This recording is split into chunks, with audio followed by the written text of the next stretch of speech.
LOL, shoot. Uh, Finland finally joined NATO? That's awesome. Find it funny how Putin thinks he gets to dictate, like, what nation joins the NATO. I mean, if he was a better person, maybe he could get nations to want to ally with him. Russia's invasion of Ukraine is forcing its neighbor Finland to rush toward the embrace of NATO and the U.S. Just 1 month after joining NATO, Finland hosting its new allies for war games, learning how to fight together, and sending a clear message to Moscow. Finland's foreign minister telling NBC News that these days her country has almost no relationship with Russia. You can't have a normal relationship with a country that is actively waging a war, not complying with international law. But it wasn't all. Okay, so how can you, like, be friends with the United States who does the same thing? Like, in all honesty, United States is a pretty shitty nation, and the government is horrible. Always like this. For years, Finland and Sweden, just like Switzerland, prided themselves on neutrality, steering clear of conflicts between major powers. But look what's happened since Russia invaded Ukraine last year. Russia's border with NATO countries more than doubled. NATO's territory set to expand by more than 300,000 square miles, including Sweden. The U.S. troop presence in Europe surged to 100,000 for the first time in decades, with 40,000 NATO troops deployed to Russia's doorstep. And Russia's neighbors increasingly convinced that Moscow is a threat not just to Ukraine, but to them. It's really incredible how public opinion has changed. You know, when you look at Sweden and Finland, they were like 25% over decades in favor of NATO membership. With Russia's aggression, public opinion has changed. 80% Finland and Sweden are now in favor of NATO membership. Finland. Well, yeah, especially when you know, Putin is constantly claiming he's going to invade Finland and others if they do join NATO.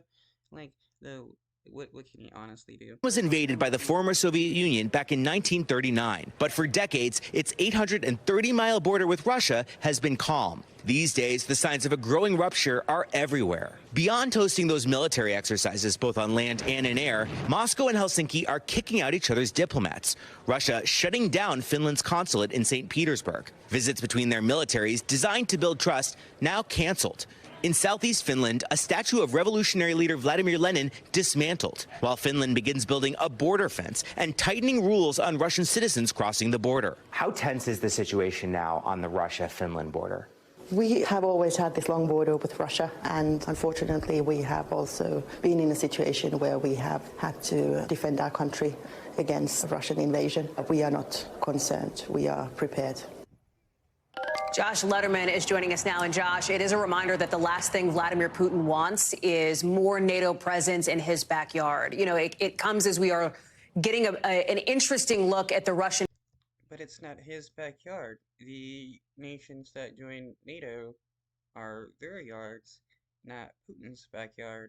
It's not like they invaded Russia, took part of Russia, and then join a NATO military and some of its top brass. You've got these 3 Russian generals, one killed in an airstrike in Ukraine, another possibly assassinated while out for a jog, and some Russian officials describing a third who basically disappeared after last month's mutiny as taking a rest, taking a nap. I mean, what does this tell us right now about the top ranks of the military in Russia?